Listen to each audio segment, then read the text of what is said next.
Ano nangyari kay Ulan?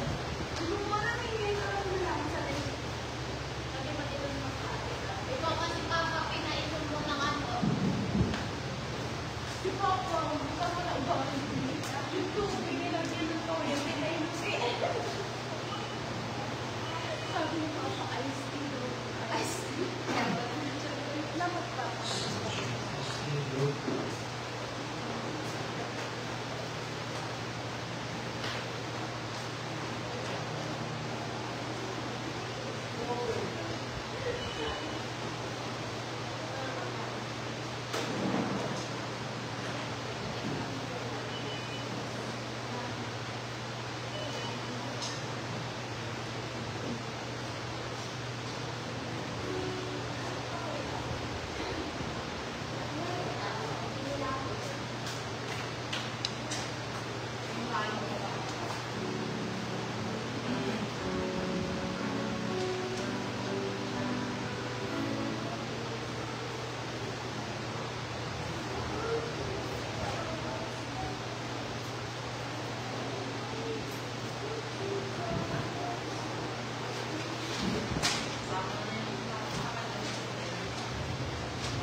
Hallelujah.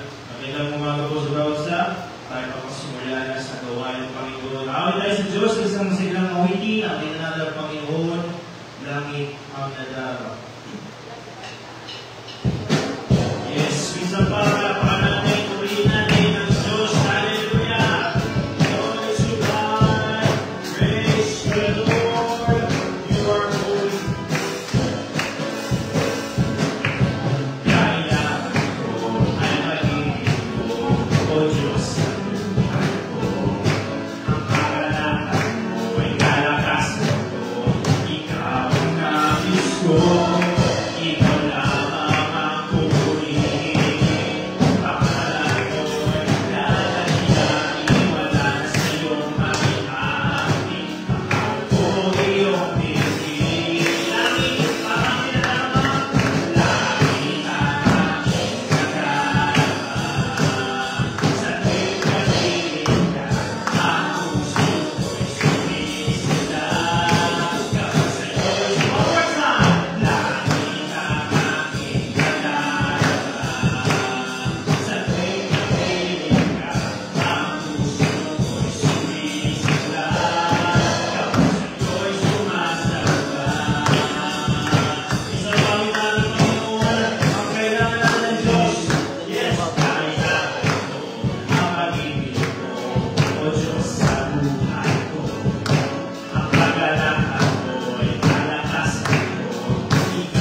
Hallelujah. Praise God. Hallelujah. Sa Panginoon na lumanay ng uwi.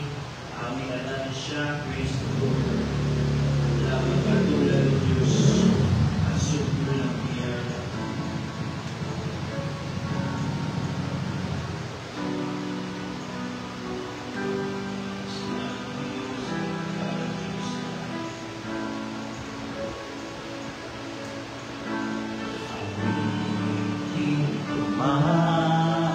Lahat ng pangit sa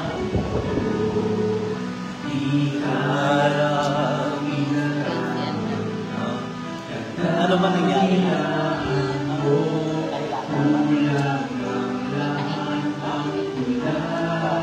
Mula maging mga salita upang ibalang ang kabutihan mo.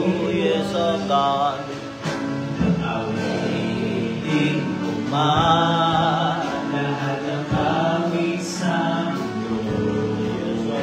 Di kaya ilarawan ang kadakilaan mo.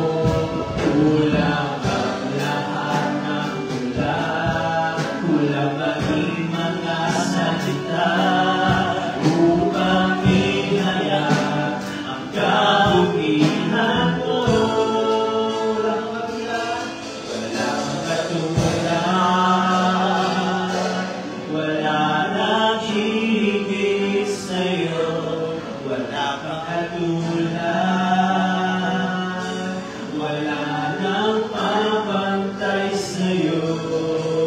Ikaw ang Diyos noon pa man, maging ngayon at kailan pa, sa habang panahon. Wala kang katulad. Isang Panginoon ng Panginoon, o salamat po Diyos. Ako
umaga, ating Sunday School 9 a.m. sa pag-aaral, pagtuturo ng salita ng Panginoon at darating 10 a.m. na umaga ating Sunday morning worship at sa gabi naman Sister Phil ng linggo ating evening worship at meron tayong English service every Wednesday ang ating English service. Panalangin natin ang ating bansa, ating Pangulo, President Bongbong Marcos Jr., ating mga government officials, ang mga nangyayaring pakawan sa gobyerno, dalangin natin ang magkaroon ng resolva, magkaroon ng kapayapaan at kaligtasan din, ang magkaroon ng katotohanan ng salita ng Panginoon sa loob ng gobyerno. Panalangin din natin ating mga leaders international, Pastor Craig Mitchell, Pastor Jessica, Pastor Joe Campbell, sa ating natin ang ating national leader, ng Pilipinas, Pastor Boy Isipita, sa ating natin mga regional leaders, Pastor Frank Beneventura, Pastor Nalo Butay, Pastor Ernie, Pastor Charles Rias, Pastor Yel Sibel, at ang ating Mother Church, Pastor Rico Herrera. Pag-pray din natin yung mga fellow brother churches, Pastor Jesús Balbuena,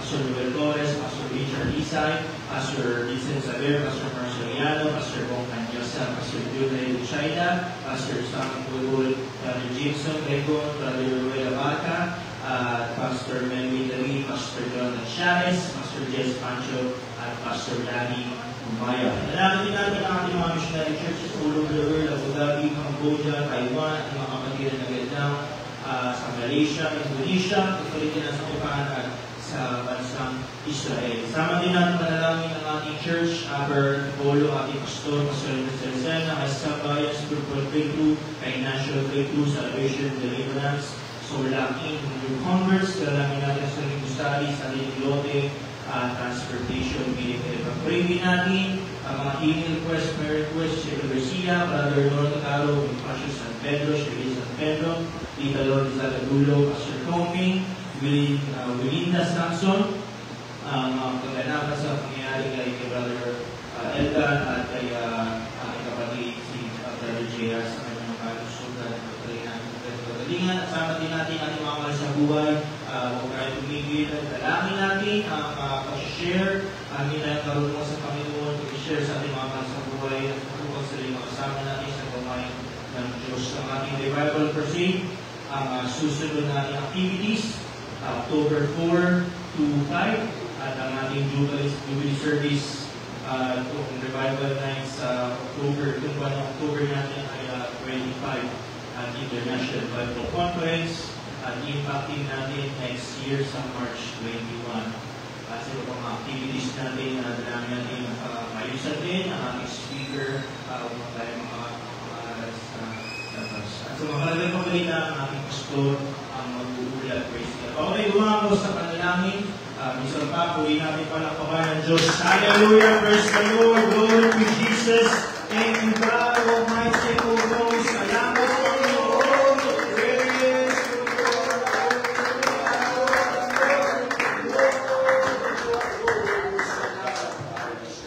Dakila at tapat ng Diyos na may likaan ng langit at ng lupa. Minsan pa kami lumalapit sa iyong mapagpala ang mabiyayang trono. Ang dalangin ko po, Panginoon, pagkalari mo pa rin ang bawat isa ng iyong mga anak, ang pag-iingat mo, ang katapala at katakpuin mo, ang lahat ng kanilang pangangailangan dakila ng Diyos, O Lord.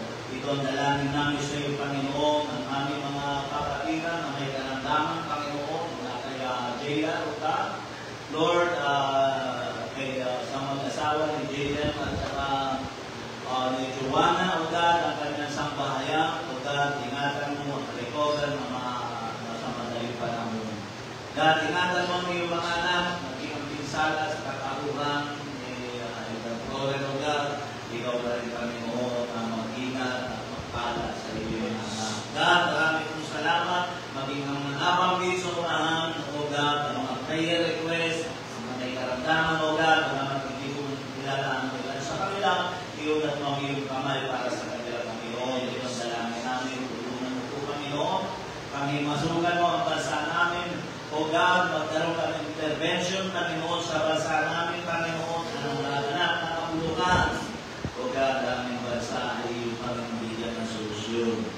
Magtayo ka, magluklok ka, palitan mo, Panginoon, ang mga kurap, at ilang Diyos at magluklok ka ng mga karapat-dapat na itapos sa iyo sa ikalusulong ng aming bansa, dakilang Diyos, maraming salamat ng aming national leader, Pastor Boy Isipita, samahan mo po siya dakilang Diyos sa kanyang ministry, ang aming Mother Church, Pastor Rico Herrera, ay iyong samahan sa kanyang pagmiministeryo. God, maraming pong salamat, Panginoon. Ikaw ang magpala ng bawat isang garo sa pangalan ni Jesus. Amen. Praise God. Hallelujah. Minsan pa, ayunan natin ang Panginoon at time to be happy now. Amen. Praise the name of Jesus. Hallelujah.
Sila ay nakabawi pagkakalingin ng ating Panginoong Diyos. Kumita lalo na yung mga nasasakit. Tulad ni Ashley, aking may sakit yan. Aking may sakit. Tuwing may hawak ka lagi nagkakasakit. Bakit? Panalangin natin sa Panginoon. Panalangin sila ng ating Panginoong Diyos. Okay, so wala na po siguro natin ito namin. Yan na, bukas ay ano natin, nandiyan na, may pintura na ako dyan, pinturaan natin ito. Ay panalangin natin na bago mag-October, palitan natin ito. Panalangin natin, mapalitan natin ng ano. Kasi ito, nakakagal na yan. Tanggal na yan. So, panalangin natin sa Panginoon. Ito, kaysa nila ito, kaya sa Lunes, kung meron kayong makapunta kayo dito, tulungan nyo na lang ako. Kahit sa ating hapon siguro o alas 10, siguro, pwede na, dinalaman natin ito. Madali lang naman yun, display lang naman yun. Kaya may punta sa Gabi. Gabi, bukas yun, yung sa lower ang tutulog. Sa gabi yun, sa ano, okay. Hallelujah. So, malaking bagay yun kasi Pastor Boy, napakabihira niya makuha ang schedule niya kasi kung saan saan pupunta yan. Ano na, buong mundo na. Kasi national leader natin yan. Malimit yan natin nasa Amerika, Cambodia, Taiwan, Higod yan. Kung saan-saan na yan, tapos dito pa sa Maloma, dito sa ating ano. Kaya, mas maganda makikinggan natin ang kanyang sasabihin na napakalawak ang karanasan ng tao yan. Sa aking pag-alam, mga 70 na yun. Wala na nakamali, mga 67 na yun. O 60, dahil panalangin pa rin natin sa Panginoon. Na-explain pa ng Panginoon, mahigit sa napipagaw pa ang buhay niya. May kalakasan. Panalangin niyo, lutuman niyo agad, may kalakasan. Lubitaan niyo siya, buhay pa. Pero hindi na makalakal at hindi na makapagsalita. Kaya sa isipon. Kaya yan natin na kuskus ng kalakasan. Yan natin yan hindi kasi kailangan kasi talaga sa program, kailangan may isang specific talaga. Okay, so wala na tayo makalimutan.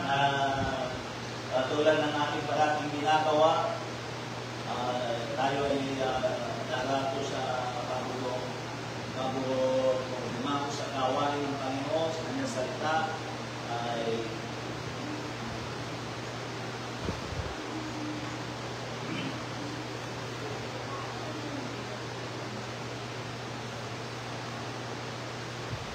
magpapasok kayo sa akin sa aklat ng Lucas sa chapter 21 verse 3. Yan ito sinasabi ng Bible. Lucas chapter 21 verse 3. At sinabi niya sa katotohanan, sinasabi ko sa inyo, ang babaeng ito ay nagulog ng ligid sa kanilang lahat. Sapagkat ang lahat ng mga yaon ay nagulog sa mga alay na sa kanyang labis. Nagkapuat siya sa kanyang kasalatan, inihulog ang buong sa kanyang ikabubuhay na nasa kanila. Pagiging ang pagkabasa ng salita ng Panginoon. Nakita natin dito, kung ating binigyan ng pansin, inupuan pa ng Panginoon niya. Nakita niya yung babaeng bago. Natin naman kasi pag sinabing babaeng bago, dapat sila yung tinutulungan. Sa mga panahon na pagkakailan ng mga Hudyo, gano'n ang kanilang pangangkalian. Maliban na lamang ito sa mga babaeng bago na nasa kalakasan pa na ibig sabihin, nasa anong tawag dito, yung kabataan pa na nabalo, ay hindi nila masyadong yung malimang, masurog nilang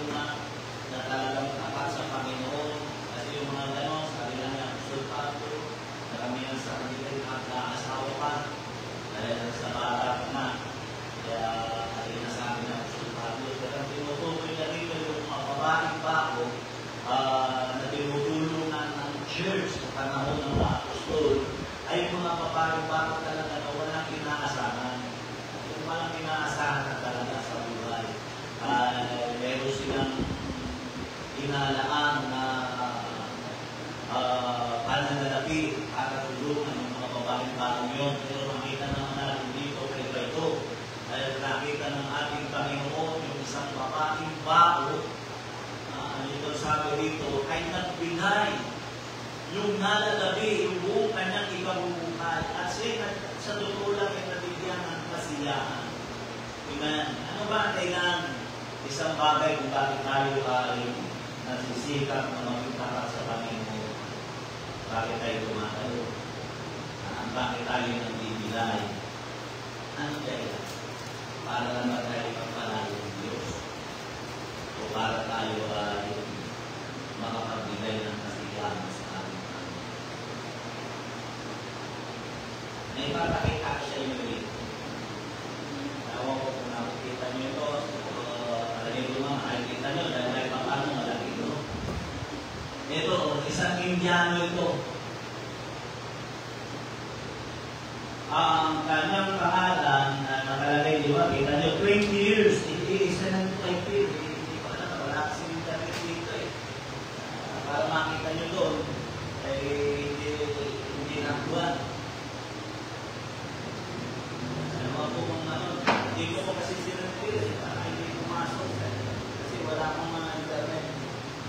Ang sabi dito, 20 years. Ang sabi dito, this is Kailas Dewi Brahmachari. Hindi ko alam kung tama yung pronunciation ko.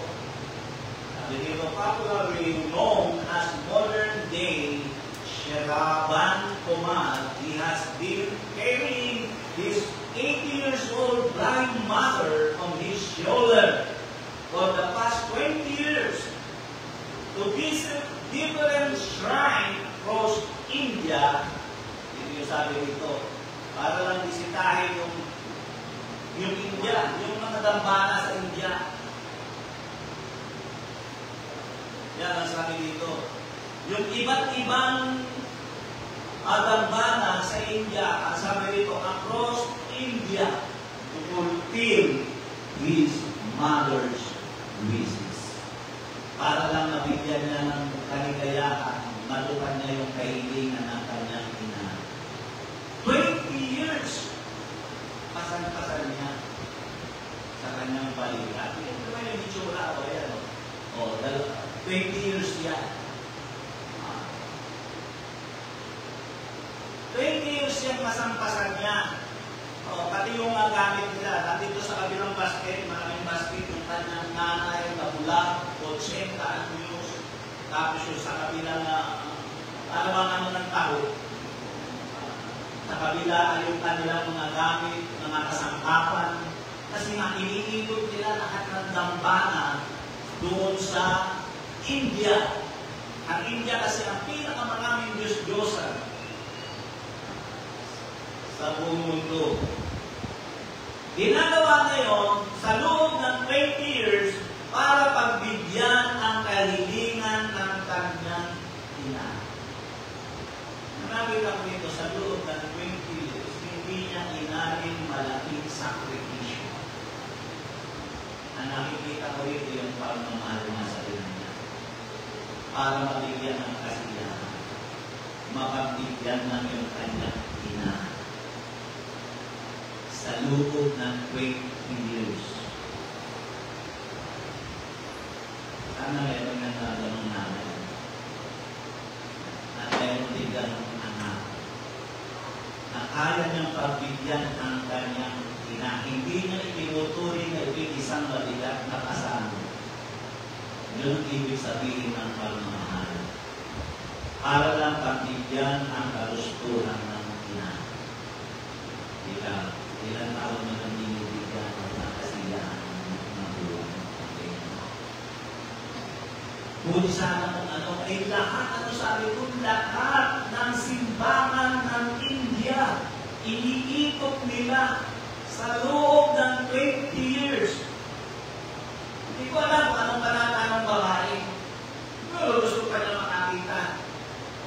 Ganun din ba, ganun yung mga matatanda kapag may mga panata sila, pumunta sila doon sa ano. Ang nais ko makita dito yung pagmamahal ng anak. Uy, mo ang bigat mo, pagbukat mo nanay mo, pati mga gamit mo, ay, gusto nyo pa makita mga ay makita ko sa inyo ng malapitan, kasama yung thermos, kasama na yung higaan, yung balde, yung mapaligo nila yun, nagamit nila, buwan-buwan na, yun ang pinagbabalansin niya sa natin niya. So, napunta nito yung ito sabihin, para nabigyan ng kasi gawin niya hindi lang sa magulang natin, sa mahal natin, sa mabuhay. Ayaw rin natin gawin niya sa ating Diyos. Ayaw mo bang bigyan ng kasiyahan ng Diyos? O makalis ang buwan na ayaw na natin. Hindi ka pang mapasa natin ang Diyos. Ikaw, hindi ka mapasa natin ang Diyos. Pero siya, yung kaibigan ng magulang niya, hindi niya pwedeng balikin. Ano na nakita ko ito? Ewan ko kung alam na niya. Nag-viral siya. Pinictural siya. Kaya nakikita siya sa buong mundo. At alam ko, ako yung naniniwala, hindi lang ako ang bumabagli at gumagamit ng personalidad niya. O sino siya. Ginawa siyang isang mabuting halimbawa ang Diyos. Ako pa rin yung sabihin. Dahil meron siyang ibang puso niya para lang bigyan ng kasiyahan. Hindi ka dumating sa isip ng suko ka na o chika. At least umigo ka na. Wala ko pala ka. Lagi ka namin pinuntahan sa simbahan. Hindi ka naman kumagaling. Hindi ka niya masalitaan. Ang sinasabi, hindi naman sinabi. Pero kung nakita mo rito, ayaw niya i-disparage ang kanyang ina. Nagawa kaya natin.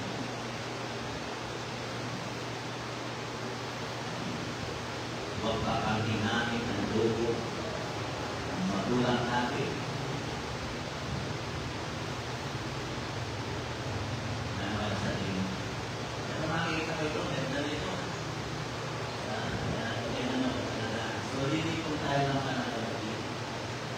Hindi natin natuturi ito na isang sakripisyo para sa Panginoon dahil yun ang kaibigan ng Panginoon.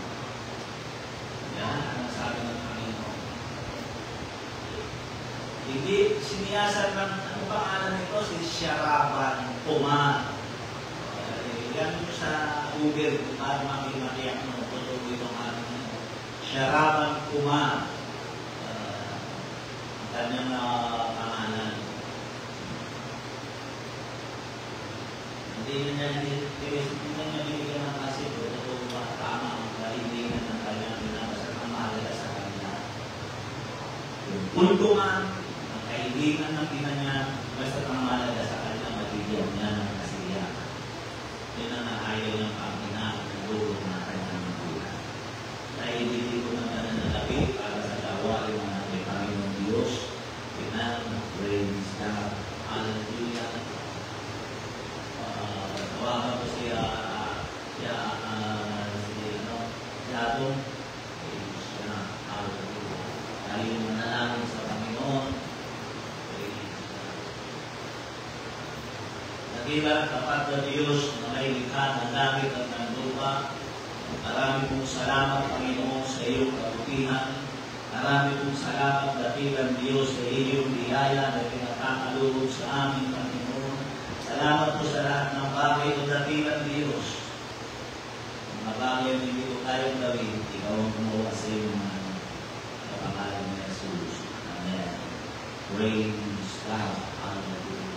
So, minsan pa, awitan natin ng Panginoon, the time to be happy is now.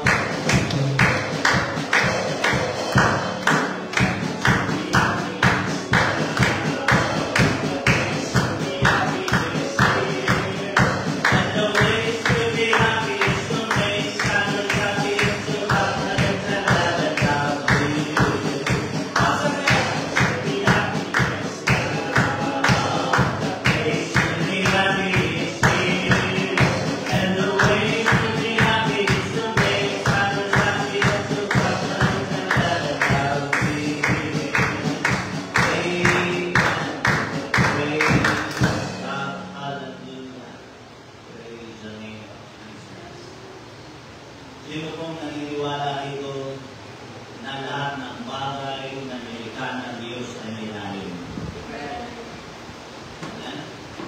Lahat po ng bagay na nilikha ng Diyos ay may lalim. Ang buwan ay ay nilikha ng Diyos dahil sa layuning magbigay ng liwanag.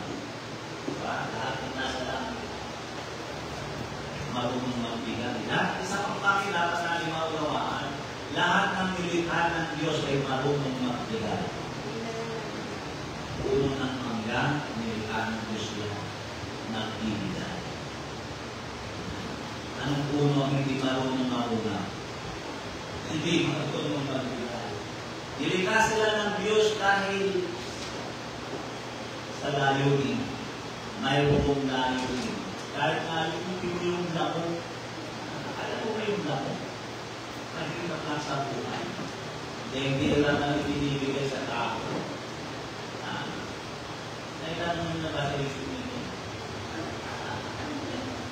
Bakit mayroong paglaro? Nakakaimita. Ano yung bakit na yung laro? Paano mabuhay ang putiki? At ang mga karama? Kasi pagkaan nila yan eh. Kung napilag-alala nyo, kahit sa sala, yung cycle of life, makikita nyo yan. Paikot lang yan. O, napanilig ko sabihin. Totoo yun. Lahat ng nilikhaan ng Diyos, mayroong layunin. Maluwang araw. Kaya ngayon, mapupustap ako po sa mga bagay nito. Jeremiah chapter 29, verse 11. Ganito ang sabi ng Bible, sapagkat nalalaman ko ang mga pag-iisip na aking iniisip sa inyo, sabi ng Panginoon. Mga pag-iisip tungkol sa kapayapaan at hindi tungkol sa kasamaan, upang bigyan kayo ng pag-asa sa inyong huling wakas. Dahil ko'y manalangin katila, tapat na Diyos, marami kong salamat sa iyong kabutihan. Ang dalangin ko po, Panginoon, ay pagpalalim mo ang iyong salita. Ikaw ang magbigay ng talungan sa iyong lingkod. At pagpalalim mo, samahan mo, ahiran mo ang iyong banal na Espiritu. Ang aming pag-aaral natin ng Diyos, umaga nito ka.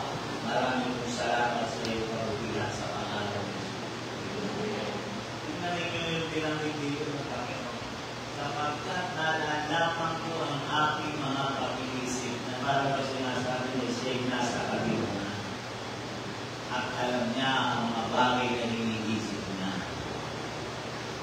Ibig sabihin, kaya niyang papangyarihin anumang bagay na iniisip niya.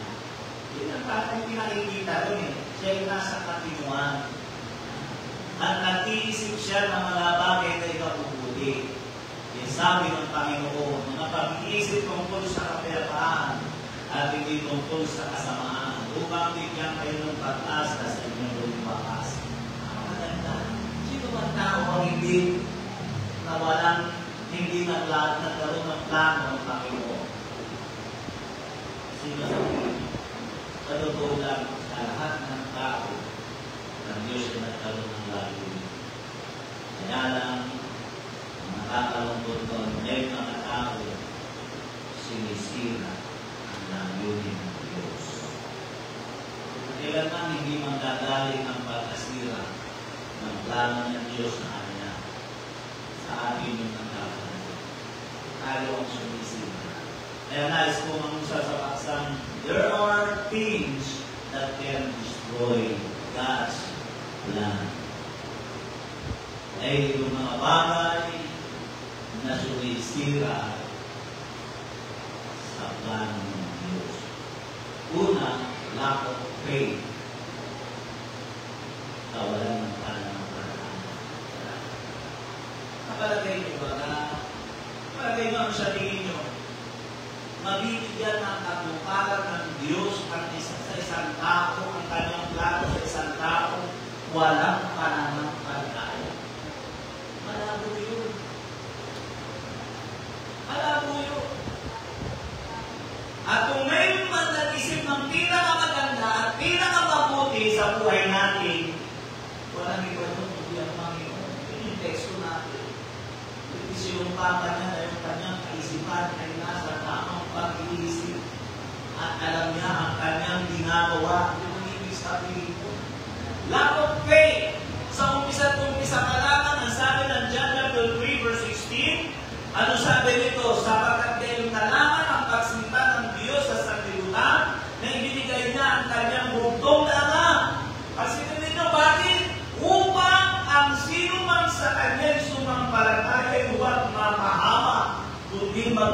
magkaroon ng buhay na walang hanggan. Napakaganda. Sino makapagbibigay sa inyo ng eternal life? Ang lahat ng kaluluwa, lahat ng hininga ay patungo sa tinatawag na decomposition o pagkabulok. Doon lahat ang pinupunta ng buhay natin. Pero ano sabi ng tayo? Dahil na lang ang pag-ibig niya. Nakadamit din yung plano niya. Ibinigay niya ang kanyang bugtong na anak. Kapalit ng buhay niya ng anak niya ay ang plano niya sa buhay mo. Inuin mo yun? Ano sabi rito? Upang sino man sa kanya'y sumampalataya, huwag mapahamak kundi magkaroon ng buhay na walang hanggan. Isunod pa namin yung 17, sapagkat hindi sinubo ng Diyos ng anak sa sanlibutan upang hatulan ang sanlibutan, kundi upang ang sanlibutan ay maligtas sa pamamagitan niya. Nararamdaman niyo ba? Nakikita niyo yung plano niya sa buhay ng tao? Ayaw niya na ang tao'y mapahamak. Amen. Ayaw niya yun. Sa verse 18, kasunod pa rin ito, ang sumasampalataya sa kanya hindi hinahatulan. At ang hindi sumampalataya hinatulan na. Kaya yun na nayo. Sinisira ng tao ang plano ng Diyos sa kanyang buhay dahil sa kanyang kawalan ng pananampalataya. Kaya napaka-imposible ang taong walang pananampalataya ay magkaroon ng magandang plano sa buhay na ang malikha. Ano sabi rito? Sapagkat hindi siya sumampalataya sa pangalan ng bultong na anak ng Diyos. Ibig sabihin, hindi mo sinampalatayanan ang papaplano niya sa buhay mo. John 3:6, ang sumasampalataya sa anak ay may buhay na walang hanggan. Puro kabutihan ang pinaplano ang lumalabas sa bibig ng Panginoon. Ngunit ang hindi tumatalima sa anak ay hindi makakakita ng buhay, kundi ang puot ng Diyos ay sumasa Kanya. Kaya makikita natin talaga, ang sumisira ng plano ng Diyos ay ang kaligasan ng puso ng tao, ang kawalan ng pananampalataya. Ano pa sabi ng aklat ng John chapter 1 verse 12? Ano sabi dito? Sino naman may memory verse nito? John 1:12, datapwat ang lahat ng sa kanya'y nagsitanggap. Diba, nangutusan talaga niya sa plano ng Diyos, ay pinagkalooban niya sila ng karapatan maging mga anak ng Diyos. Sa magkatuwid batay ang nagsisampalataya sa kanyang pangalan. Iuwi mo, gano'n hindi ka naman kaibig-ibig, ang tigas ng ulo mo. Wala kang dinasa kundi yung sarili mong desire ng laman. Wala kang pinangarap sa buhay mo kundi ang gumawa ng kamalbalan. Pero ang plano pa rin ng Diyos sa iyo, ituloy kanyang anak.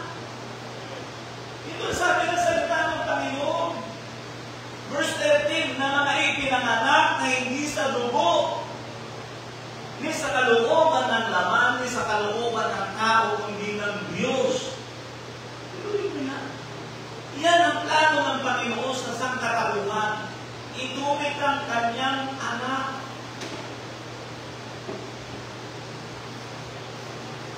Nakukuha niyo ba? Ang damdamin na natin, Panginoon, ang plano ng Diyos sa buhay natin.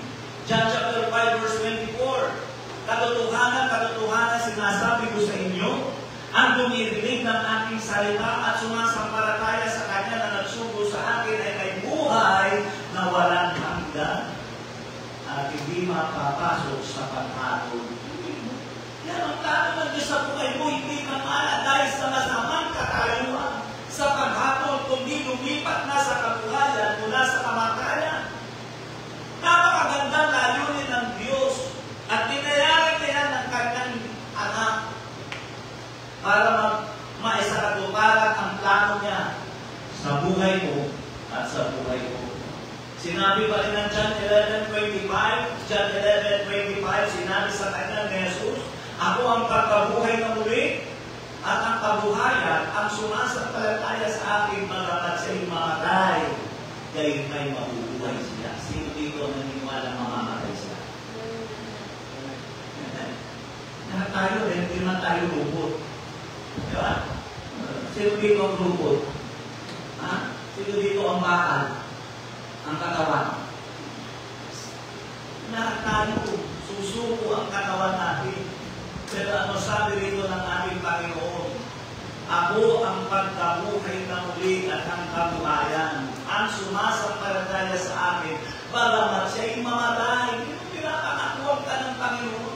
Na bagamat ikaw ay bawian ng buhay, gayon may mabubuhay ka. Yan ang plano ng Diyos sa buhay natin. Paano natin magaganap ba yun? Mangyayari ba sa buhay natin ang mga bagay na yaon? Ang mga taong sumasampalataya sa ating Panginoon, walang takot sa kamatayan dahil sa mga pangako at plano na ito ng Panginoon. Ngayon, kung nakakaramdam ka ng takot, siya ay sa dahilan sa katigasan ng ulo mo at sa kawalan ng pananampalataya. Ano pa sabi ng John chapter 14, verse 1 hanggang 3? Huwag maglumihanan ang inyong puso. Magsisampalataya kayo sa Diyos, magsisampalataya naman kayo sa akin. Sa bahay ng aming Ama ay maraming tahanan. Kung di gayon, sinasabi ko sana sa inyo sapagkat ako'y paruroon, ng Diyos. Ako'y paruroon upang ipaghanda ko kayo ng damong kalalagyan. Naroon kasi ngayon naghahanda ng lugar na kalalagyan natin. At kung ako'y pumaroon at kayo maipaghandahan ng kalalagyan, ay muling palilito ako. Yung pinaniwalaan nila sa September 23 to 24 na ipinahayag ng isang libro. At pinakita ko isang video, tumalikod siya sa Panginoon. Nilahit niya ang Panginoon. Pero kung ipinagpilit niya ang kanyang mga lupa, ang kanyang sasakyan, ano siya parang kung Black American din babae. Nag-resign siya sa trabaho ng September 20 dahil inaasahan ng mga darating na siya.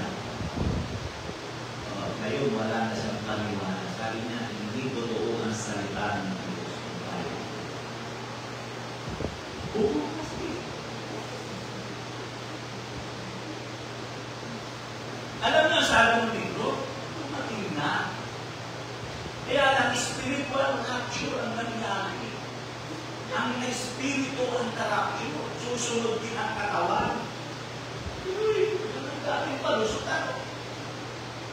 Talaga naman malapit ng dumating ang Panginoon. Kaya na huwag kang mag-mention ng araw.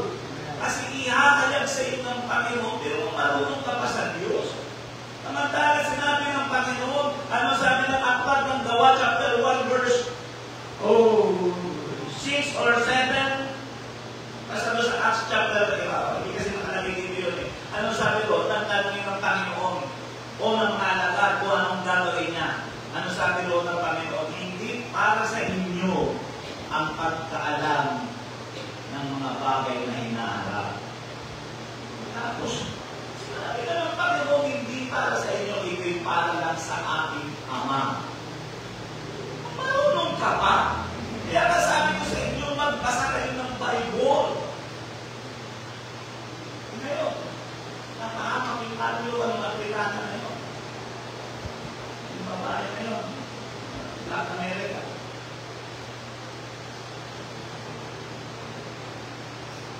Dahil sa Panginoon, pero wala na yung rumah at bahay niya, pinanbili niya.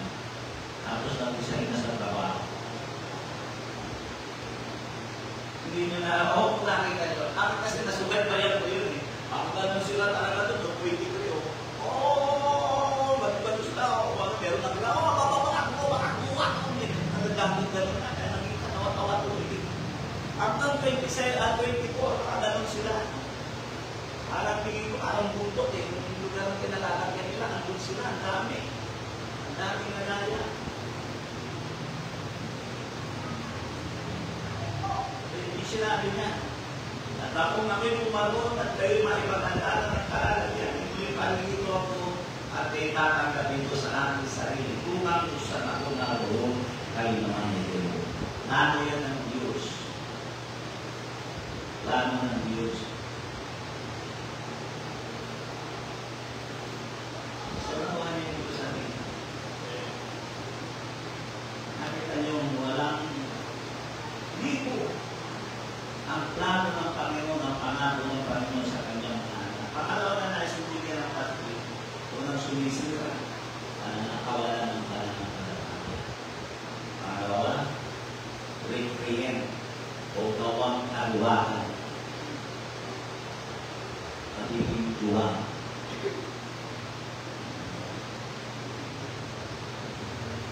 Ang kaluwakan ang siyang sumisira ng plano ng Diyos sa buhay natin. Kasi ang gusto lagi natin, kung hindi tayo mapagkakaroon, ang gusto lagi natin yung tayo pupugigin, i-appreciate ng ating ginagawa. At malang mangyari yun sa panahon natin ngayon.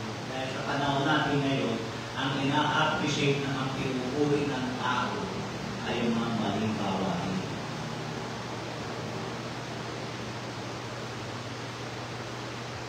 Kaya ayaw kong mag-focus sa kalooban ng Diyos, sa plano ng Panginoon dahil sa nangyayari ng kaluwagan. Revelation chapter 21 verse 8. Ano sabi dito? Ito yung mga kandidato sa impyerno. Pag sinabing kandidato sa impyerno, walang plano ng Diyos doon.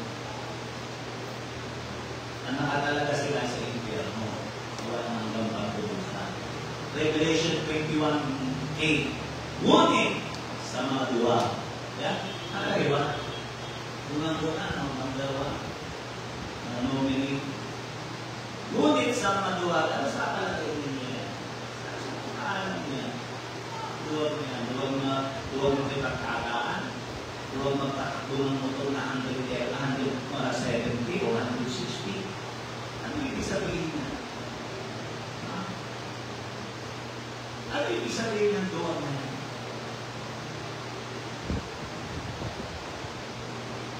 Sa mga duwag at sa mga di mananampalataya, sa mga kasuklang-suklang, sa mga makakitao, sa mga kakiapi, sa mga manggagawa, sa mga mapagsamba sa Diyos-Diyosan, sa lahat ng sinungaling ng kanyang bahagi sa nagagatan na pininas na ako'y pasoke. Wala pang laman ng impyerno, pero binabanggit niya, yang na tao niya, lalo-lalo na yung duwag, yan yung kanyang binigyan niya ng plano sa buhay. Pero ako lang. Dahil sa araw. Ano sabihin ng tawa?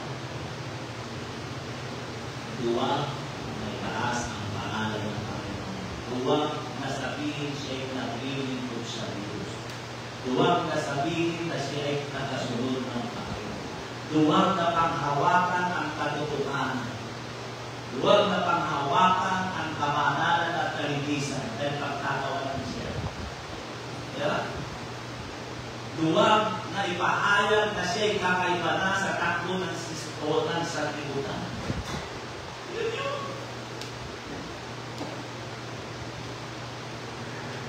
Ang kawalan ng pagdadala ng kaluluwa sa harapan ng Diyos ay isang kawalan.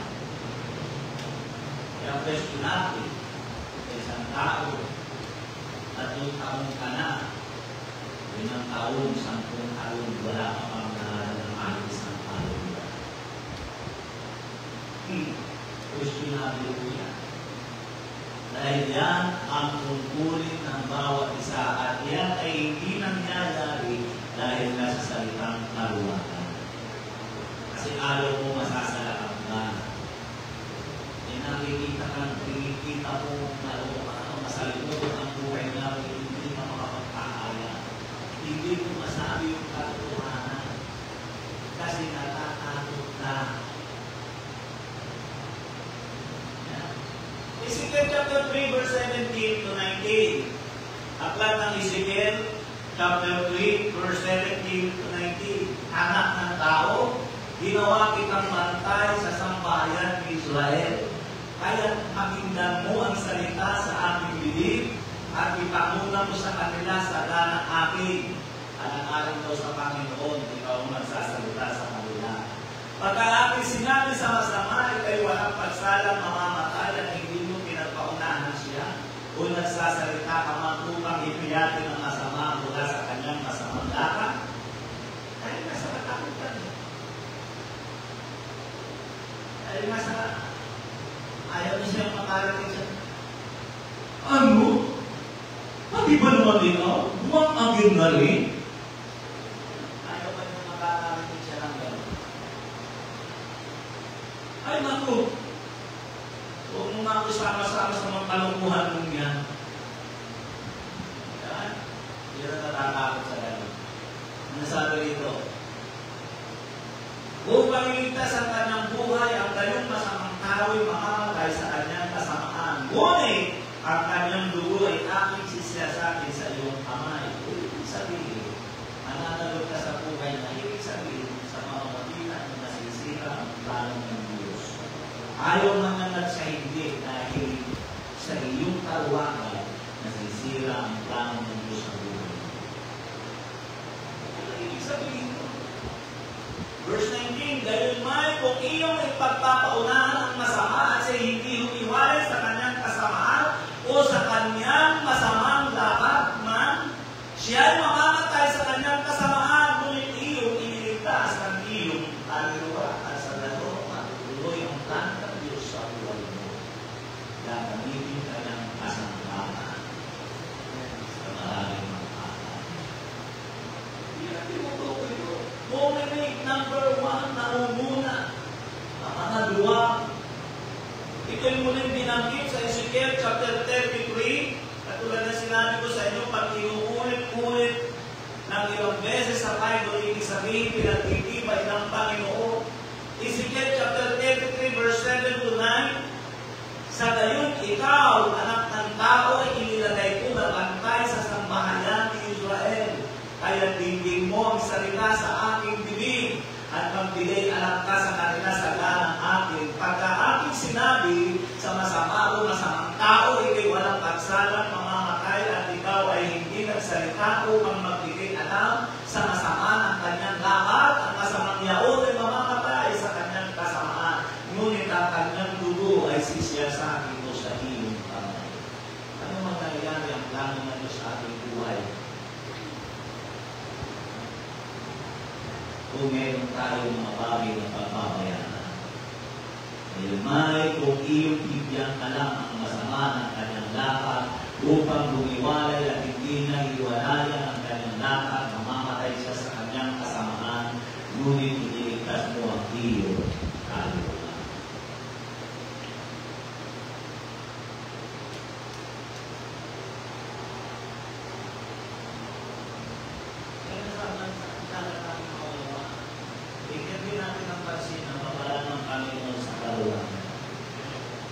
Mark chapter 8, verse 38, sapagkat ang sino mang magmakahiya sa akin at sa aking mga salita sa lahing ito na makangalo niya at makasalanan, ay ikahihiya rin naman siya ng anak ng tao pagkalito niyang nasa kaluwalhatian ng kanyang ama na kasama ng mga banal na anghel. Paano magkakaroon ng plano ang ating Panginoon sa ating buhay kung tayo itinakahiya niya? Kung ano yung ibig sabihin. Hindi ka niya maipagmalaki. Paano magkakaroon ng plano ang Diyos sa atin kung tayo itinakahiya niya? Kung itinakalikod niya ang kanyang mukha sa atin? Lucas chapter 9, verse 26. Sapagkat ang sino mang magmakahiya sa akin at sa aking mga salita ay ikahihiya siya ng anak ng tao. Pagparito niya nga sa kanyang sariling kaluwalhatian at sa kaluwalhatian ng Ama at ng mga banal na anghel. Ang sabi rito, sino mang magmakahiya. Iyan ang sumisira ng mga plano ng Diyos sa ating buhay. Paano makapagpaplano ang Diyos ay sa tao na hindi niya kinikilala o kinakahiya niya? Tinuring pa niya yung pangungusap niya sa Matthew chapter 10, verse 23. At sabi doon sa unang binasa natin, magkahiya. Dito naman ay sinabi niya yung magkahiya. Kasi yung magkahiya sa magkahiya, ikakahiya. Wala, di ba? Ay, hindi. Hindi, bibigyan ko lang na kaibigan ko.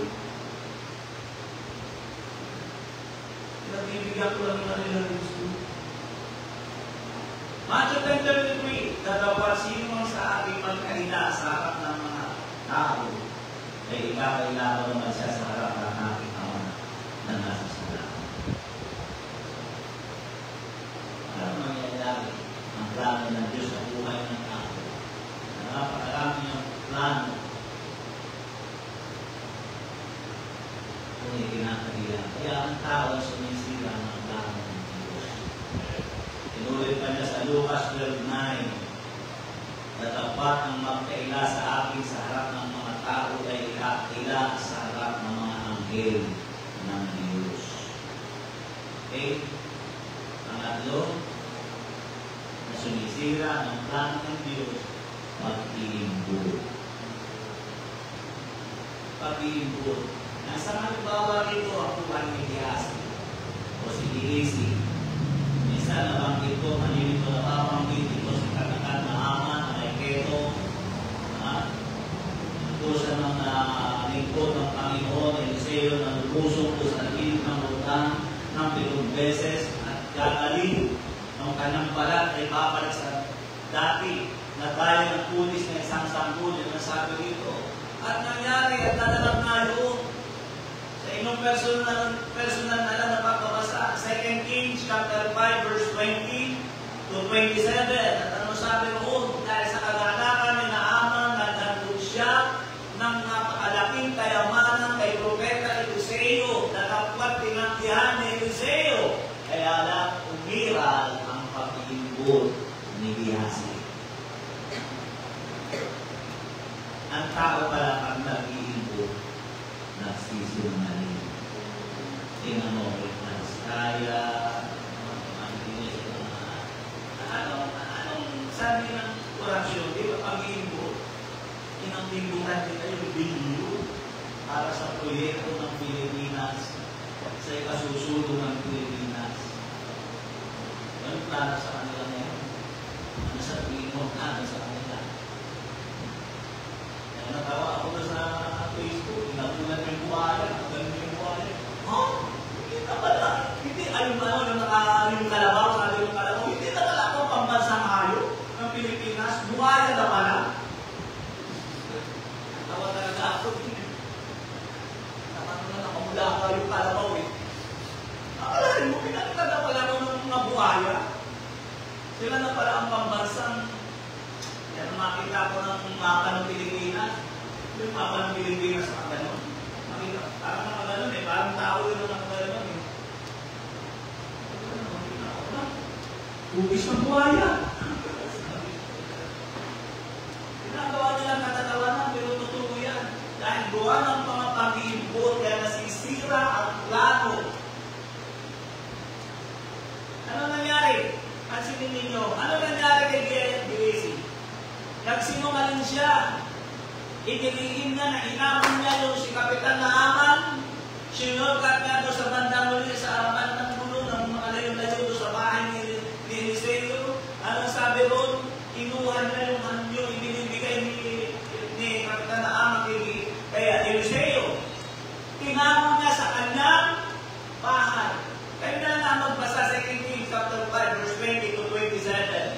Ano nangyari sa kanya? Ano sabi ng paglalaki ng Diyos? Ang ketong ni Naaman ay pupunta sa iyo.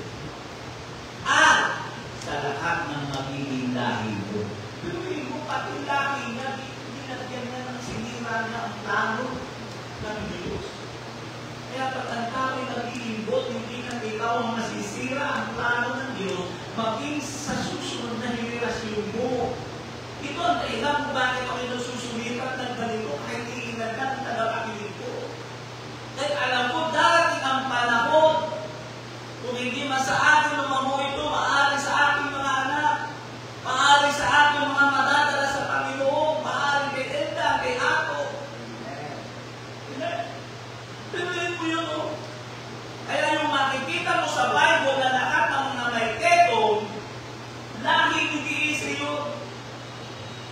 Kasamang plano ng pag mangyayari sa buhay yun. Anong kailan bunga ng pag-ibig mo? Yan naman ang isipin mo, huwag kang makasarili. Isipin mo yung magiging lahi mo, yung magiging inapo mo, dahil pagkakaroon ka, hindi maaaring hindi. Isipin mo yan, huwag mong isipin natin yung sarili mong kasiyahan. Napupuan niyo yung ibig sabihin. Isa pang halimbawa dyan, sino? Ang lahi ni Achan. Aklat ng Joshua, chapter 7, verse 1 up to 26. Sa inyo na lang ang pagpapasa. Kasi mahaba yan. Sinasummarize ko na lang yung kwento. Pumasok sina Joshua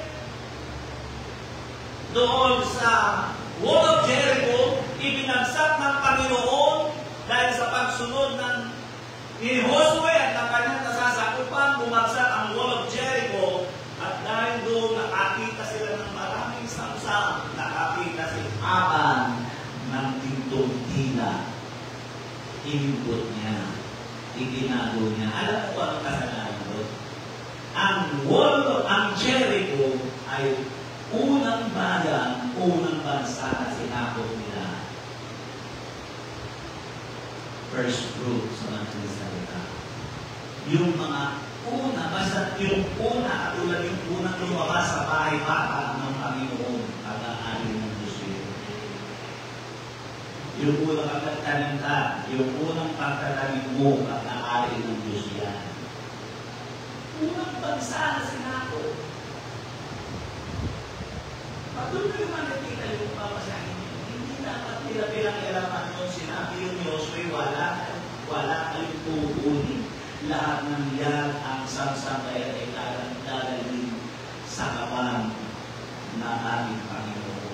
Pero nagpinto siya sa isa. Kaya pwede mamusap dito sa talis.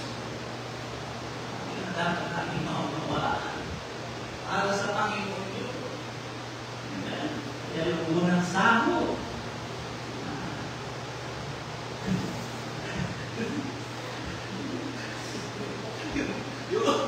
Dalawa pala dito yun. Walang personalan nito ha. Hindi ko na sinasadya. Kasi yun yung mga unang bunga na eh.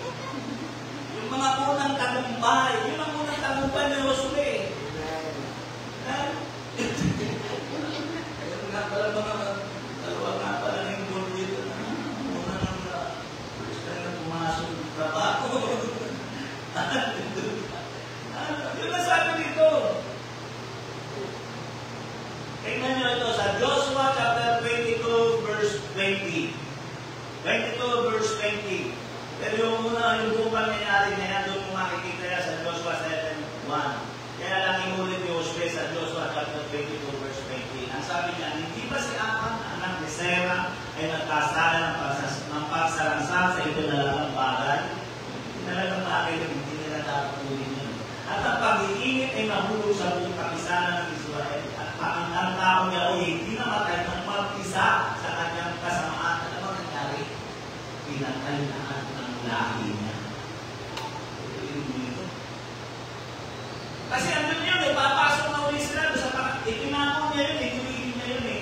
Ngayon mayroon tuloy sila, pangalawang bansa na sasalakayin nila. Pinasok nila yung pangalawang bansa, yung I o AI. Tiniktikan nila, pinatiktikan ni Joshua yun. Sabi ni Joshua yun, ang tiktik na pinapunta ni Joshua, huwag paguli ng buong bayan, nakakaliit na bayan. Sabi nila, papuntahin lang natin ang mga ilan dito. Mga 2,000 lamang, para hindi mapagod ng buong bayan, dahil napakaliit nila, napakahina ng pwersa nila. Yung 2,000, uli ko ng nasyon, kung 2,000 talaga, kailangan magpasagot. Umakas sa ilan. Ang daming namatay. Yung tumamis si Joshua. Anong kailan? Bakit hinihiya mo kami? Yung napakaliit na bayan, sityo lang, sityo. Hindi bayan, sityo. Sityo, AI. Hindi pa barangay yun, mas malaki yung barangay sa sityo. Hindi mo pinano sila, ano sabi ng Panginoon? Nagkasala ng Israel. Hindi mo natin, magpapit bansa.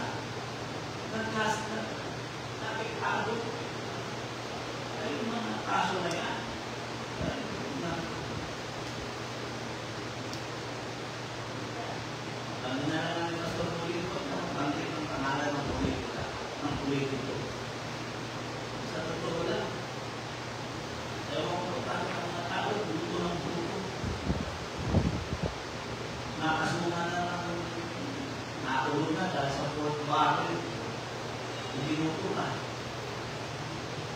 Kaya sabi ko nga, talaga nasa ulo na talaga ng mga tao. Ang pagnanakaw.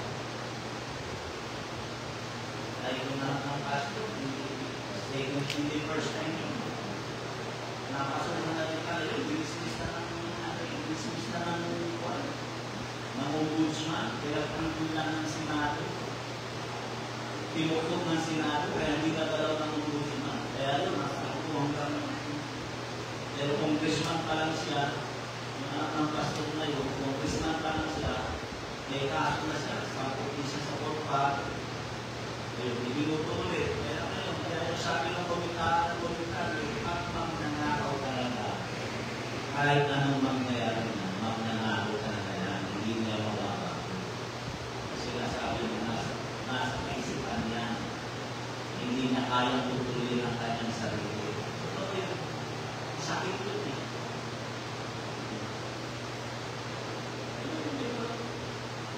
Lahat ng dahil niya siguro. Ang tanong kasi doon, nung muna nakita mo yan, si Adam na nagkasalan, bakit tanong lahi niya? Imposible eh. Hindi alam ng lahi niya eh. Kasi itinago ni Adam sa ilalim ng kanyang sambahayan. Alam mo, wala nakakakita doon, yung nono niya, hindi na nakikita na yan. Look, Uncle, tumingay.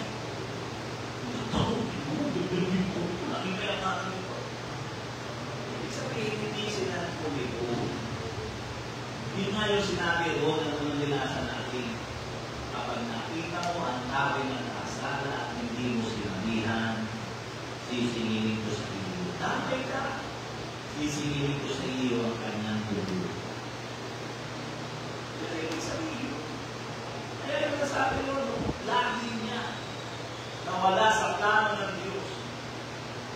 Kaya kapaligtaran naman ang bata na nagdala at nagbigay ng kanyang baon na 5 tinapay at 2 isda. Makikita natin yan sa John chapter 6 verse 9. Kumain ang 5,000 katao at sumobra pa ng 12 bako o 12 tiklis. Kanino yun?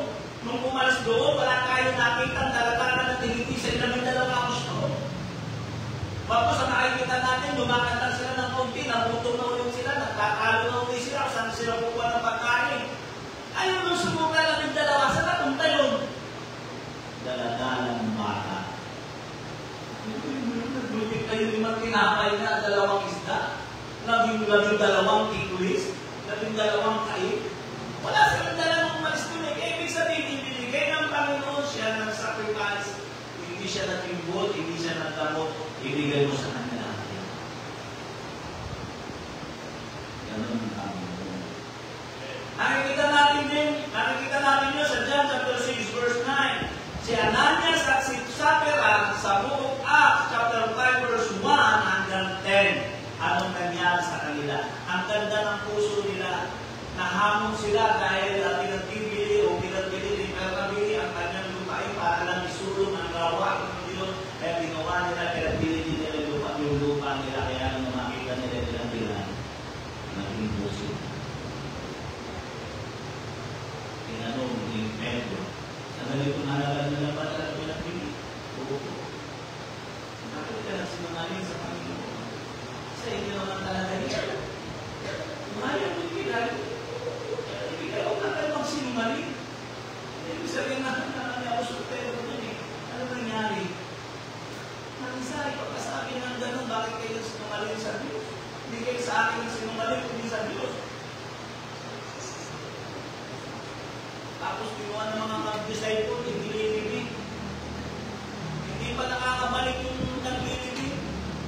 Dumating yung asawa, tinanong ni Pedro, ganun din na sinagot. Ayun, isa din.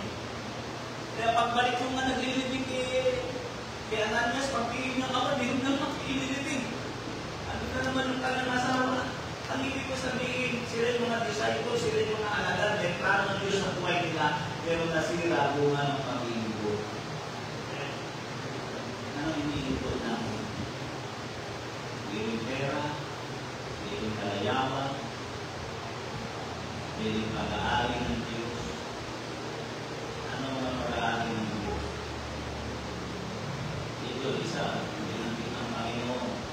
Lucas chapter 6, verse 38. Mga bigay kayo at kayo bibigyan, akal na mabuti, 50, at umaapaw ay ibibigay nila sa inyong kandungan, sapagkat sa kandukat ay inyong isukat ay buong kalubong susukatin. Ano yung sabihin mo?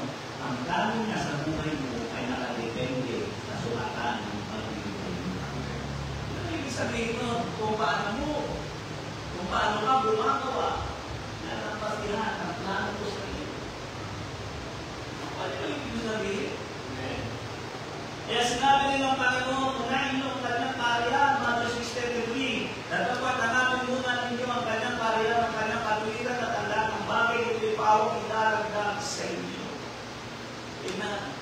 Ang ulit ito ang magtatapos, bali pang-apat nito ang kawalan ng pagtitiis, ang sumisira ang plano ng Diyos.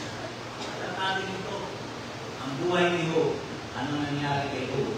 Doon na ang dagdampahan na noong una, nagkaroon siya ng sugat, nagkasakit siya ng karamdaman. Noong una, ang isip na wala kang plano ng Diyos sa buhay niya. Ang panagana sa kanya, hindi na sinisi ang Panginoon, ano man na nangyari sa buhay niya. Pinatiisan niya, ano nangyari kay Job. May plano pala ng Diyos sa buhay niya. Nilinis lang niya yung mga anak niya. Pinalitan niya ng pinakamaganda. Sabi, pinalitan na niya yung mga hayupan niya at dinumlipan niya ng patlong-lumli yung kayamanan niya ng pinakamaganda, pinakaligid. Yan ang plano ng Diyos. Ay ngayon kung yan, tinututuloy ko kung hindi siya nag-kiss na isasagawa ba ng Panginoon ang plano ng Diyos para sa kanya, ang babaeng dalagitan na alipin ang asawa ni Kapitan Naaman, nababanggit ko lang kanina sa 2 Kings chapter 5 verse 1 hanggang 3. Kaya mo walang buhay ng babae yun. Tinatulong ng walang sahod. Inalila ng tao, sumira at tumatay sa kanyang pamilya. Dahil sinabi ni Kapitan Naaman ng bansa niya, alam natin kung paano nangyayari kapag isang bansa ay sinasakot. Hindi maaari walang nakakaasa. Kwento ng lula ko yan. Nabutan niya yung panahon na ako. Ang mga bata daw ay tinatalang pataasa. Sinasalubong baril na may balinita sa dulo. May palisong sa dulo. Tinatalang agad ang mga sampol at sinasampol ng baril na may legutsilyo sa dulo. Tusok, parang nagiging banana yung mga sampol. Sabi ng lula ko, hindi ka naman yung naranasan na yun. Pag nagustuhan ka, nagustuhan ang anak mo, kukunin na ng dirapin. Hindi ko pwede. Asahan mo, pag-uwi mo. Laroy-laroy na, nakawak-wak ng katawan mo. Ang ganyan yung sabihin. Kaya sa kanilang panahon, ang mga anak na babae, sabi ng lula ko, pinatatago nila. May mga hapon na magulong ka. Tapos, takbuha sa mga kwarto, sa ilalim ng siyo ng bakal, ng mga kalalagahan. Pero pag meron daw, may kumarating ako, mga anak, labas! Yan. Lapad, ang mapalit yan. Anak, kailan ko ba magdadapan? Pero nung una, sabi ng lola ko, nagtatakbuhan ng mga kalalagahan, nagtatakbuhan. Ay, hapon, dapat. Ay, hapon, mga anak, labas. Ang buhay ni Jose. Ano nakakala ng buhay ni Jose? Bago siya naging gobernador ng Egypto, ano nangyari? Nagtiis muna siya sa bilangguan. Nagtiis muna siya may pagbili. Pero hindi nasira ang plano ng Diyos sa buhay niya sapagkat siya nagtiis. Pero hindi ko sabihin, ano pa ang buhay ni Ruth? Ano nangyari sa buhay ni Ruth? Namatay ang kanyang asawa. Diba? Pagkatapos doon, mas pinili ng alagaan ang matanda niyang biyanan. Kaya paborito yan eh. Kasi diyan mo lang nakikita na ang magbiyanan ay nagkasundo. Dahil karamihan ngayon, ang pinakamulutan na magkaaway ay magbiyanan. Babalatan niya. Kahit hindi alam mo yan. Diyos ko, napakadismusan niya. Alamin mo kung ano gusto mong malaman sa barangay natin. Hindi alam mo, tanongin mo, talaga alam na yan. Diba? Ganun naman. Maging ano naman, yung naman namin ako sa, huwag ko ba sa anak niya, kakami ng babae na lang pinili. Ano ba na ibig sabihin? Pero dito, ano nangyari? Inalagaan ni Ruth ang kanyang biyanan na wala siyang alam na kabayaran. Minahal niya. Siyempre, born again si Noemi, mabait siya, marunong siya magmahal. Minahal niya yung mga manugang niya, kaya hindi napiyan si Ruth. Pero walang inihintay na kapalit si Ruth. Inalagaan niya yung matanda. Eh, hindi niya alam. Yung palang matanda yun, ang magdadala sa kanya ng mabuti ng papalaran. Namatay ang asawa niya, yung hindi ibig sabihin, wala nang plano ang Panginoon sa buhay niya. Ano po yung ibig sabihin? Kaya pagtitiis ang nagbibigay ng katuparan sa mga plano ng Diyos sa ating buhay. Kaya kung meron tayong pagtitiis, maraming ibig sabihin dyan. Na nasabi ng Matthew 24:30 ang magtiis hanggang sa wakas. Yan lang naman. Kaya ang pagtitiisan mo. Pagtitiisan mo, huwag kang maaawa sa sistema ng sanlibutan. Pagtitiisan mo, maging malinis ang buhay mo. Pagtitiisan mo, maglingkod sa Panginoon. At tulad na yung pinakita ko. Hindi dyan na yung nanay na. Para lang magkaroon ng kasilaan ng nanay niya. Mapapigyan niya yung nanay niya. Great news. Kaya kung pinagpilindi ang mga nanay mo na rin. Sabi ko sa darating ang panahon.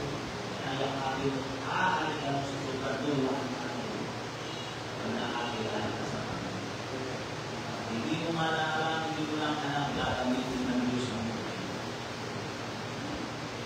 May plano ng Diyos sa buhay natin. Hindi natin ang ating mga ulo.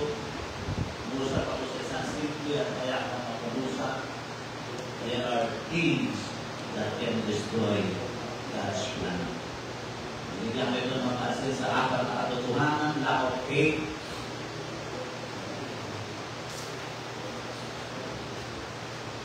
Requirement o kaawaking kaluwakan. Pangatlo, pag-imbot, yan ang mga sumisira ng plano ng Diyos at ang kawalan ng pag-imbis. Praise God. Hallelujah. Tayong lahat ay aawit sa ating Panginoon. Tayong lahat ay tumayo.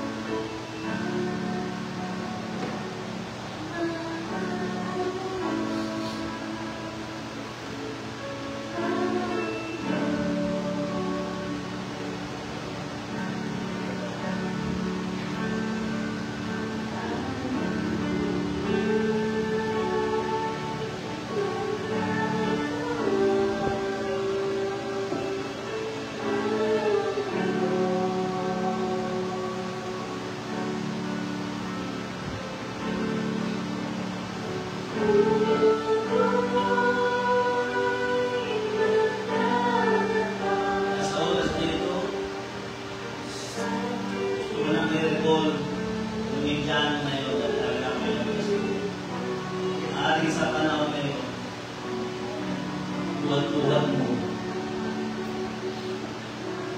sa panalangin ng magulang mo dahil hindi maligtas. Tingnan mo, panalangin mo. Kaya yung huwag yung ituring isang malaking sakripisyo para sa inyo. Tumigarin ninyo na may pagmamahal. Mayroong nakakakita ng ginagawa mo. Nakita ko dito. Hindi alam ng lalaki yun, meron pala nakakakita sa kanya. At ngayon, mundo na nakakakita sa kanya yung ginagawa. Meron sa nanay mo.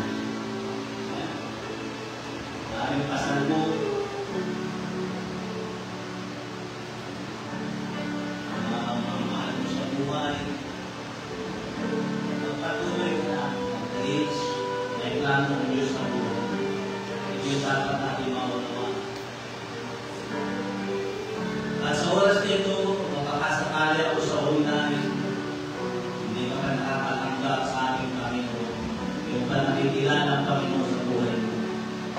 Isang bagay na dapat mong nalaman, una, upang pumasok ka sa lahat ng plano ng Diyos sa buhay mo. Sa buhay mo. Makasama ka sa plano at hikain ng Panginoon. Kagawin mo siya bilang Panginoon na tagapagligtas ng iyong buhay. Hindi mo pa nagagawa yan, ito ang tamang panahon. Kaya kung ikaw yan, paunahan kita ng isang panalangin ng pagtanggap sa Panginoon. Ulitin mo ang panalangin mo. Sa ilang Diyos, inaamin ko po na ako'y nagkamali at nagulong. Kung may plano ka man sa buhay ko, ako walang kaplano-plano na bigyan ka ng kasiyahan at paglingkuran ka. Pero salamat po kami po dahil nakilala po ang aking pamalihan, ang aking pag-ibig makasarili. Sa oras na ito, nagpasya ako, natanggapin ka bilang aking Panginoon, tagapagligtas ng aking buhay. At dahil dito, binubuksan ko ang puso ko, inaanyayahan ko na ikaw ay pumasok at maghari sa aking buhay. Isulat mo rin ang aking pangalan sa aklat ng buhay upang sa iyong muling pagkabalik ay makasama ko ako doon sa buhay na walang hanggan. Maraming salamat, Panginoon, sa iyong kabutihan. Sa pangalan ni Jesus. Amen. Praise God. Hallelujah. Bubuksan mo ang altar, ang nakapaalam sa pagkikilos ng ating Panginoon Jesus. Praise God. Hallelujah. Lord, O God, in the name of Jesus, O God, maraming salamat sa iyong Panginoon. Kaya ang mga bagay na hindi ko kayang gawin, ikaw ang gumawa ng ito. Lord, O God, in the name of Jesus, O God, hallelujah, pagpalain mo ang mga anak. Lord, ang sinulanin, Panginoon, gusto siya ng mga Lord, ang kakayahan, talento, Panginoon, nalulungan mo sa palawagin mo ang karan ng pagkira. I-bless mo, Panginoon, ang buhay niya at pagpalain mo. Gawin mo siya isang malalang sa kumapat sa palawagin mo. Lord, O God, in the name of Jesus. God, salamat mo, Panginoon, sa iyong pagkira. God, pagpalain mo ang iyong anak, ang pusang ka sa kanyang buhay. God, alamin siya sa pagkakilala sa iyo. Yes, Lord of God, alam mo ang plano mo sa buhay ng pamilya nito, God. Lord of God, nilalapit ko sa iyo sa bayan sa Panginoon na ito. Mga kapatid, pag-isahin mo ang gusto. Maramdaman ng bawat isa sa kanila ang bilang at ang kasiyahan sa kanilang puso. Pag-isahin mo ang puso nila at damdamin nila sa pagkakilala sa iyo. Pagpalain mo po sila, nalipin mo sila, Panginoon, maging sa kanilang sambahan. O God, tulungan mo po sila, mga bagay na tulungan mo. O, bigyan mo sila ng kasiyahan sa kanilang pagkakali sa una. God, maraming po salamat sa iyong kabutihan. Pagpalain mo ang mag-asawa ng ito ng vida. O mag-inang ito ng vida ng Diyos. Mag-inang ang asawa ni Diego, God. Iniingin mo, Panginoon, sa iyong banal. Lord God, maraming salamat sa iyong kabutihan at pagpalain mo sila ng ila sa Diyos. Yes, O God. God, bless mo ang iyong anak o God, nakusap ka sa kanilang buhay. Lord, O God, in the name of Jesus, bless mo ang buhay niya. Tulad ng parang sila na ng Spirit. Ilagay mo sila sa pinakatutut ng plano mo sa kanilang buhay. Yes, Lord, O God, pagpalain mo ang iyong anak. Bigyan mo ng katuparan ng lahat ng mga plano mo sa kanyang buhay tulad ng aking iniluloob sa iyo. God, bigyan mo siya ng kaaliwan, O God. Palayain mo siya sa mga bagay na kumabaga kanyang puso at kaisipan. Lord, O God, itong dalangin ko, dakilang Diyos, O God. Pagpalain mo ang iyong anak. Lahat, ingatan mo siya, ano ang mga iyong pananagulit. Mausap ka sa kanyang buhay. O, tulungan mo po, Panginoon, ang bigat na nararamdaman niya para sa samahan niya, ay hindi niya maramdaman na isang bigat dahil sa pag-ibig at pagkakasa maligtas ang sambahan. Tulungan mo siya tulad ng lalaki Indiano na yun, na sa loob na 20 taon, naging matatag, malakas, at hindi isang kinali, isang sakripisyo, kundi pag-ibig, o God ang kanyang ginagawa alang-alang sa kanyang pamilya, sa kanyang ina. Gawin mo rin sa iyong ama. Pagpalain mo siya, ingatan mo ganun ng Diyos. Yes, Lord, God, in Jesus' name. Yes, Amen. Kaya rin tumayo, itanapin ng Panginoon.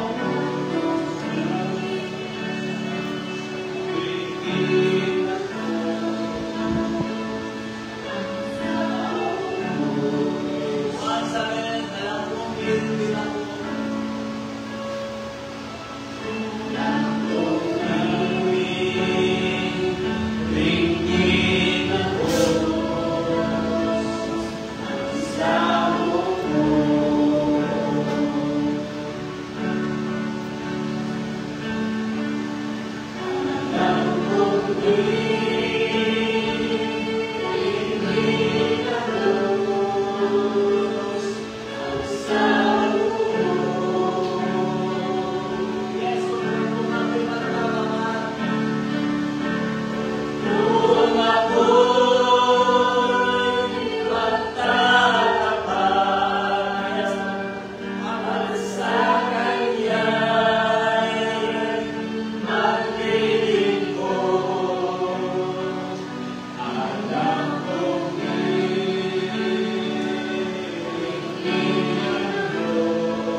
Amen. God bless you po sa inyo lahat.